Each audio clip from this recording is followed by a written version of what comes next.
It may not be the most anticipated or exciting UFC pay-per-view of all time, but there is one with a lot of headlines. Welcome, everyone. My name is Luke Thomas. This is the UFC 224 pre-fight show. I am going to be taking you through the main card preview, as well as our gentleman on the other side of the screen, Jed Meshew. Jed, let's start with the biggest news coming out of this event, or I should say heading into it, rather, which is Mackenzie Dern, scheduled to take on Amanda Cooper. We'll break down the X's and O's a little bit later, but she misses weight. Scheduled to make 115 pounds, but had the 1 pound allowance for a non-title bout. And she came in at 123. She nearly made the next weight class up, got off the scale, and right to go rehydrate. I'll just pitch it to you this way. Your biggest takeaway from that is what? That Mackenzie Dern doesn't seem like she's the most focused on her MMA career. You know, this morning when I saw the weight came out, I just thought that this was a 125 fight. And I was like, okay, that's because she weighed in before Amanda Cooper. It's like, oh, she came in 2 pounds underweight. Like, good for her. And then, obviously, everyone's like, no, actually, this was 115. She just really screwed the pooch here pretty hard. Man, Mackenzie Dern, that's in 7 fights. This is her 8th fight. She's missed weight in like half of them, or had to have a contractually altered fight weight on the week of the fight, where it's like, oh, now it's fight week. Let's fight at 120 instead of 115. Not a good look for her. Not a good look at all. Now, the Brazilian Athletic Commission initially taking 10% of her purse and giving it to Amanda Cooper. Then it was bumped to 30%, which will go to Amanda Cooper. Amanda Cooper is stuck between a rock and a hard place. You're not going to get nearly as much money if you don't compete. Certainly, if you don't compete, you don't win, and you don't get any of that glory. You spent all that money to train and to go to Brazil. None of that is cheap. Taxes are pretty extraordinary there. So if you don't take the bout, you're not going to make a whole lot of money. And if you do, you now have an opponent 7 pounds bigger. Should the commission have allowed this bout to go forward? Yes. I don't know. It's just, like you said, she really is kind of in a rock and a hard place situation here. Because frankly, if she doesn't take the bout, she's probably not even going to get her full show money. Like, that seems to kind of be the standard now, is that fighters will get some of them unless you're aligned with an organization trying to unionize fighters and they want to kick you off roster, then they'll pay you show and win money. But otherwise, you're probably not going to get your full fight purse. So she's kind of priced in to accepting this fight. And she even knew that going in. You know, you can see on social media, she did an interview with Bloody Elbow last week, I think, where she said that, you know, she knew that Dern was going to blow weight. She kind of came in preparing for this the whole time. So it's just a bad situation. I think that the Brazilian MMA organizational bodies probably should let it go on, just because it's not egregiously mismatched. Like, the weight is close enough. I know that 7 pounds is functionally a pretty big weight difference, but this isn't Mighty Mouse versus Stipe. So I just want to see two people of roughly similar sizes compete. So I'm glad that the fight's still going on for my own selfish purposes, but there's no way this doesn't suck for Amanda Cooper. And the other thing is, you know, when she did that, Mackenzie Dern, the pre-fight media scrum in LA a couple of weeks ago, talking about how John Crouch had invited her to leave the team, the MMA lab there. I got a weird feeling from that one. That sounded very unusual to me. And then she said she was training with Leo Vieira and Blackhouse, and that's a great team and great coach to train with. You could do a lot worse. But the question was whether or not there was appropriate structure, and she was, you know, what are the reasons? Why were you invited to leave? What were those reasons? You know what it looked like to me on the scales? I mean, I'm not an expert in any of this kind of thing, and maybe you have a different commentary. I've seen her in better shape than that. I'm not trying to be crude or unfair about it, but it didn't look to me like she didn't make the weight because she put in enough effort and her body just quit on her. There's an effort question here, isn't there? There's a huge effort question. Honestly, it's not even a question. I think it's kind of an open secret. Let's be frank. When do you get invited to leave a place? It's not when you're doing something good. If you get asked or invited to leave a bar, you weren't being a good patron of that bar. And, you know, John Crouch is a respected guy in the community. You got to think that there are reasons for that. And it sort of seems that 1 and 1 probably make 2 here. Like you said, she wasn't cut on the scale.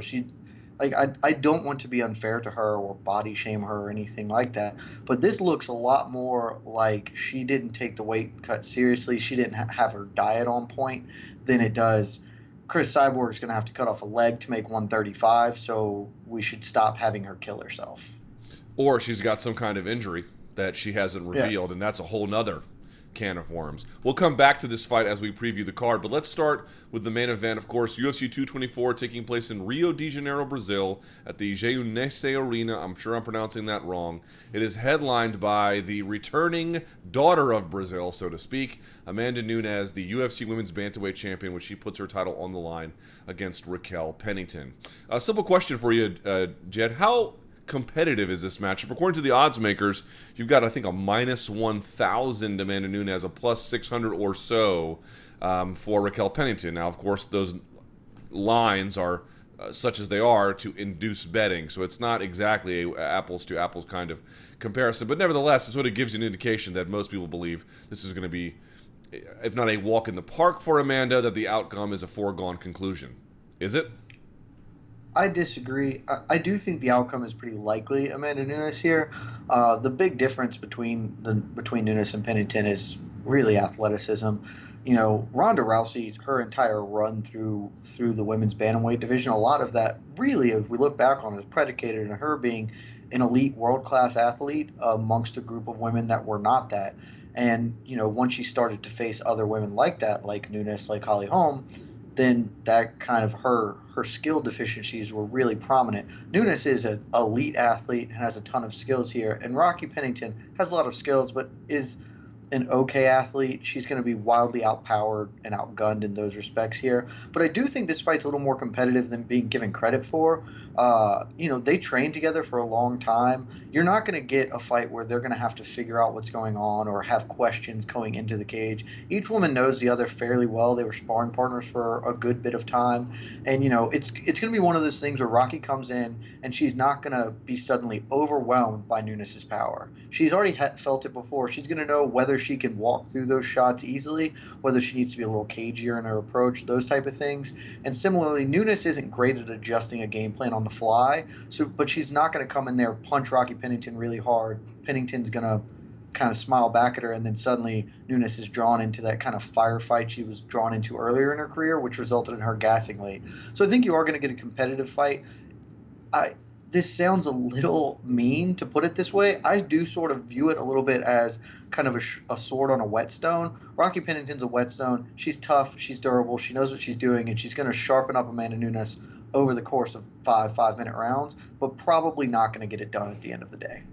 Then that leads to the question of what happens afterward. Could be a cyborg fight, but let's just talk about that women's bantamweight division for a second.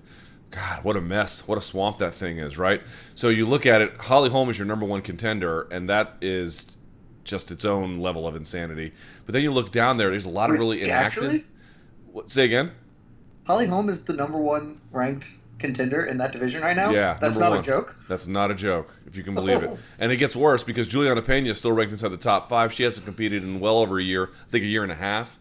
And then you've got the women who actually are doing wins or had wins. Leslie Smith, she's gone. Marianne Renault, to her credit, inside the top 7 or so. And she's got a win inside 2018. But it's just this real wasteland of nothing. Men's light heavyweight is deservedly mocked, but women's bantamweight is not much better. What are you going to do here with either outcome on Saturday night? Well, I guess you just do a Holm fight, kind of regardless of what happens with Megan Anderson. I had no idea she actually had the number one designation next to her. Consider how ludicrous that is, just for a moment, Luke. She is 1-4 in her last 5. Like, her only win over the past, 3 years is the Bethe Correia win. Granted, I actually have a little more respect for Bethe Correia than most people do, but still, that still gets you to number one in the division. That is insanity. Just wild stuff. I mean, I guess that's what happens. Holm, if she loses to Megan Anderson, maybe they stop trying to make her a featherweight and she just gets to go challenge Amanda Nunes, which would make sense. It's kind of a travesty the two haven't fought already. Otherwise, Ketlin Vieira's on a little bit of a win streak. Could maybe be an interesting test, but I do think you're going to end up with we were talking about it earlier. I think that they've just kind of put both feet in the middle here, and they need to just pick one of the divisions to go all in on, either women's featherweight or women's bantamweight. And frankly, it makes a lot more sense to just build out the bantamweight division, stop having fighters kind of half career it as a featherweight, and just have the cyborg division. Or, I've been pitching this for a while, Luke. Tell me your thoughts. What if we just decide women's MMA is totally different than men's, and we make women's heavyweight 125 pounds and up. So everything above 125 pounds is just the women's heavyweight division. Right. And then Cyborg gets to fight all of the people that she's fighting anyway, only in a more competitive division. Isn't that what they did, like with the Frank Shamrock era UFC, where it was like 199 and down and then 200 and up or something like that? Yeah. Let's just do it. Who cares? Like, the reality is everyone just wants Cyborg to fight the best people she can, and the best people she can fight aren't at a weight division that doesn't exist. So instead of doing this thing where we poach some of the talent from 135, which also half of that talent is now fleeing for 125, let's just combine that into one division, and then we can get Nunes versus Cyborg, the fight that everyone actually wants. But this does leave certainly a question about the card itself with this main event headliner. It's whether or not it should be on a pay-per-view is a separate matter, although I'll just leave it at that. Not. Yeah, right. It should not. It should not. So it makes you wonder, like, we're from afar and we're watching this. I'm detecting close to zero buzz stateside. I'm sure it's different in Brazil, but it is a pay-per-view. You're trying to sell a pay-per-view from Brazil to the U.S. audience, and that's fine when you got Ronda Rousey at the peak of her celebrity. That's a much different task in this circumstance. What are you expecting in terms of returns? Terrible. Yeah. Absolutely terrible. I mean, so I don't recall the exact number of Nunes' whatever number that the fight against Valentina Shevchenko was. Do you happen to, was it 215? Oh, the Shevchenko rematch. Yeah, I think so. It was 213, then it got pushed, right? So. Yeah, so I think it was 215. You know, that card did like $100,000 in buys. Like or 100,000 buys, not dollars in buys. But yeah, it did 100,000 buys. You're probably going to get the same thing. And I mean, I'm not in Rio. I would imagine the buzz is pretty good down there for this card. Like, there's a lot of Brazilian talent. They really have kind of built up the narrative of showcasing Brazilian MMA. You got Vitor Belfort, who's still a star down there. Lyoto Machida has name value. Jacare, we're going to get to all those in a minute. So I think that, regionally, locally, it's probably going to do fairly well. But this just isn't going to draw on a pay-per-view. And I'm going to be honest with you. Have you seen any advertising? You're in, the northeastern area of the United States, so maybe you're seeing a little more like buses and stuff with UFC 224 or billboards. But there is nothing in the South. I haven't seen a commercial. I haven't seen a single thing letting me know. If I didn't work in the space, I would have no idea there was an event this weekend.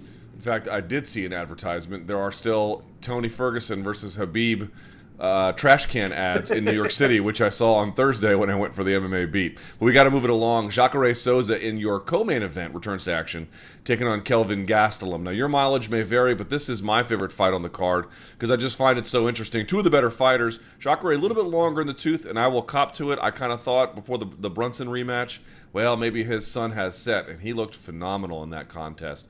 Nevertheless, still 38 years old, still a little bit older, so that does matter in terms of where he's at. Kelvin Gastelum, not in the right weight class, but getting back to the winning ways after losing to Chris Weidman against Michael Bisping. So to me, it's like the fast hands of Kelvin Gastelum. Can he do that? Is it Jacare being a better striker than we think? Does he have to take it to the ground? Assess this one. What does each guy have to do to win? I mean, this is a super clean.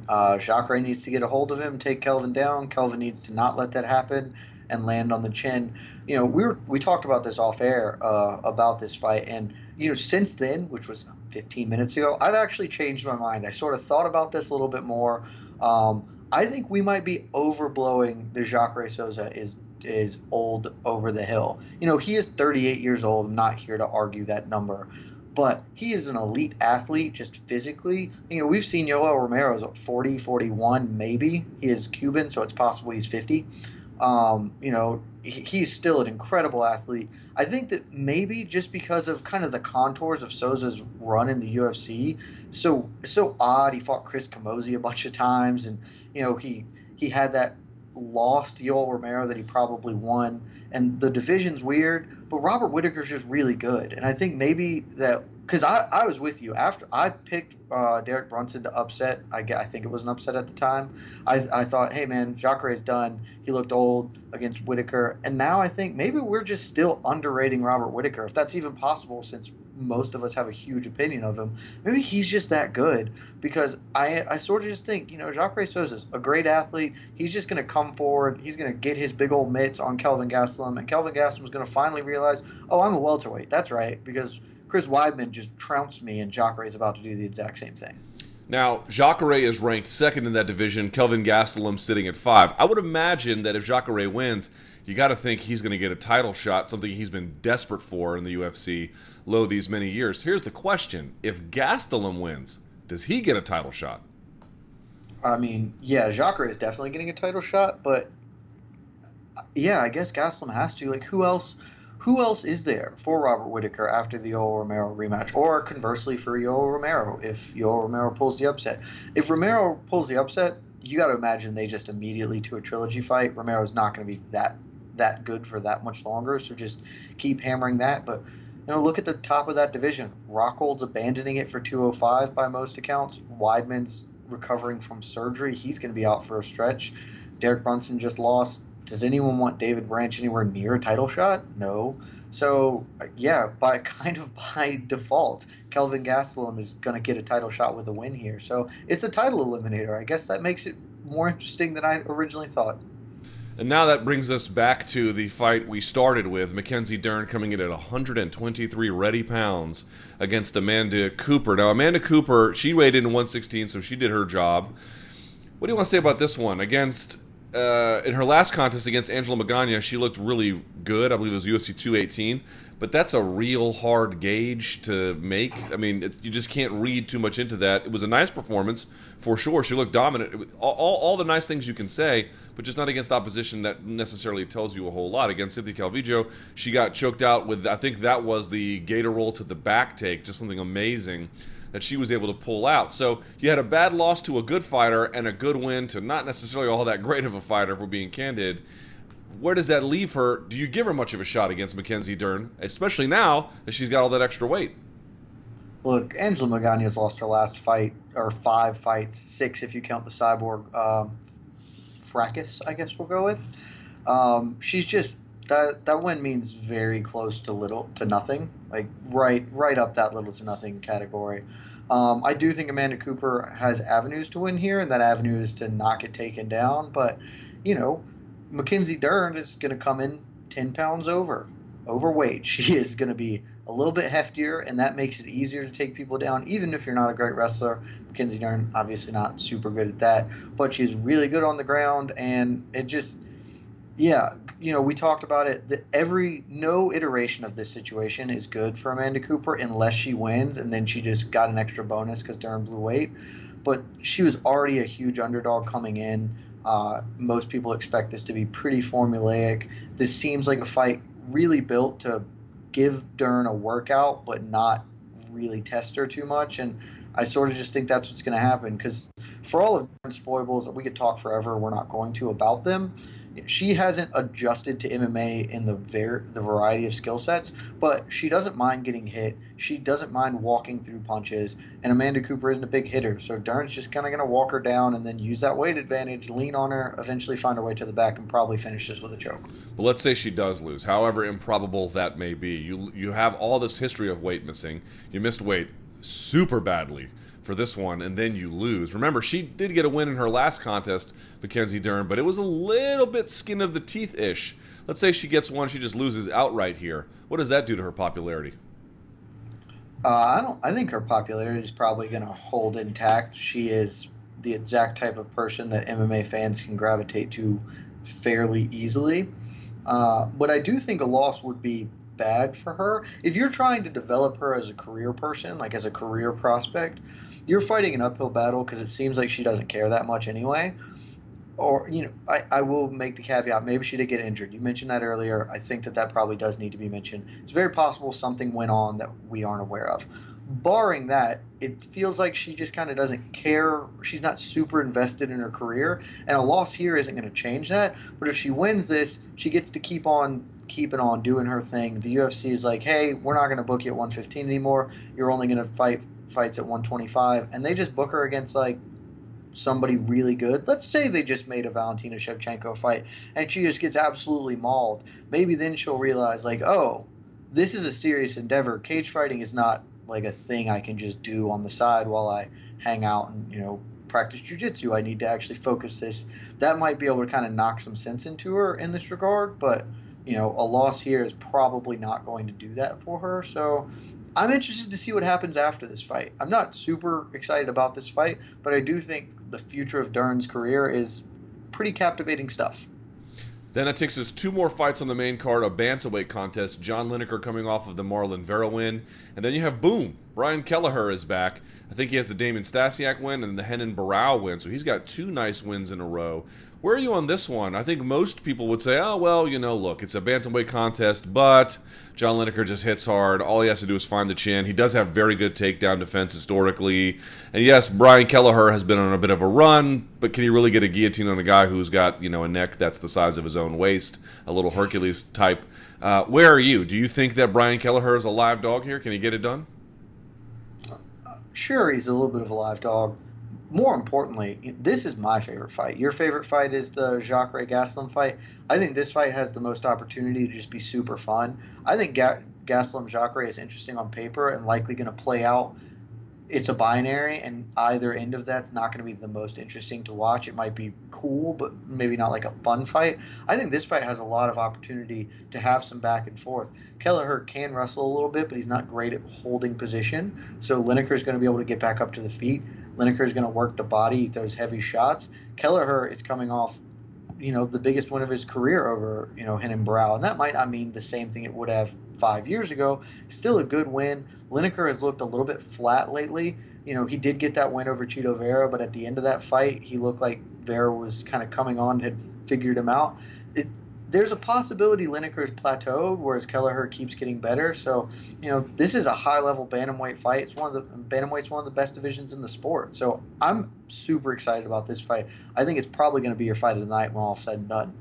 Again, a great fight for a great division, which takes us to the last one, the dinosaurs, the lions, whatever, the dragons, whatever they are, among the two of them. Vitor Belfort taking on Lyoto Machida. Lyoto Machida, again, the run-up to this, looking in pretty good shape, certainly energetic on the embeddeds, for whatever that is worth. Vitor Belfort showing up in a bathrobe at the face-offs, which is another thing altogether. But nevertheless, you have to be serious about what he can do. I think he's very good for 3 minutes and probably good for a round. But against elite competition, there's a question about whether Lyoto Machida still is. He just kind of fades thereafter. On the other hand, Lyoto Machida still looked okay in his last outing, but I don't know that he takes damage the same way, and he can just change things on a dime. How do you size these two up? Who do you think has the advantage? I very slightly think Vitor does. I know he's actually a pretty decent-sized underdog. I concur with everything you just said. To me, it feels a lot like his style's going to age less gracefully than Vitor's is. Vitor's style has contracted. So he had the style for 10 minutes previously, and now that's shrunk down to he's got about 4 minutes of being Vitor, of throwing big shots, getting in there, getting after it, and making it happen. Lyoto's style really requires a lot of that athleticism, a lot of his ability to time and to stay just out of range. And the older you get, the slower you get, you're less just out of range and more too late to your withdrawals and then just getting jawed. And he doesn't take damage as well. I think it's pretty likely that Vitor in that first 3 minutes just kind of shogunhuas him and just jacks him. Also, Lyoto's historically had a pretty difficult time dealing with southpaws. So just another little wrinkle here. Anything could happen because this is two really old people fighting. Vitor was at like UFC 4 or something, This is insane. The thing I'm most interested in, and I feel really, really sad and a little macabre mentioning it, is both of these guys should retire. Do you think either retires? If Vitor knocks out Lyoto, there's no chance he's done, right? I'm done betting on retirements, dude. Done. But go ahead. I just can't imagine if Vitor gets kind of a big win here that he's going to hang it up. He clearly doesn't want to, but is kind of trying to find the right time or the right impetus to go out, and maybe a loss here would send him out to pasture, whereas I think Lyoto's probably going to hang around regardless, win or lose. But if he just knocks out Lyoto, he's definitely going to fight again. And so that is the main card for UFC 224. Before we go, the prelim card. Not a great prelim card by really... Wait a second, Luke. I just had a thought. Oh, what was it? You asked me earlier if Kelvin Gastelum gets a win, or with a win gets a title shot. What if instead we just have the winner of Belfort Machida just slot seamlessly into that title shot right there. You know what? Crazier things have happened. Jesus Christ, especially even on this week. But they would both be on a win streak. Just stop. Stop now. The prelim card for UFC 224. Anything on there catch your eye? No. It's a bad card unless you care about the Brazilian fighters on it as far as an undercard goes. I will throw out, I like Alexei Olenek. I think he's an interesting guy. He Ezekiel chokes people from bottom mount. Like, that's not a thing that happens. And he's fighting Junior Albini, who got to wear a diaper against Andrei Arlovski. It's super weird MMA, so it has a little bit of a niche attraction to me. But otherwise, not really.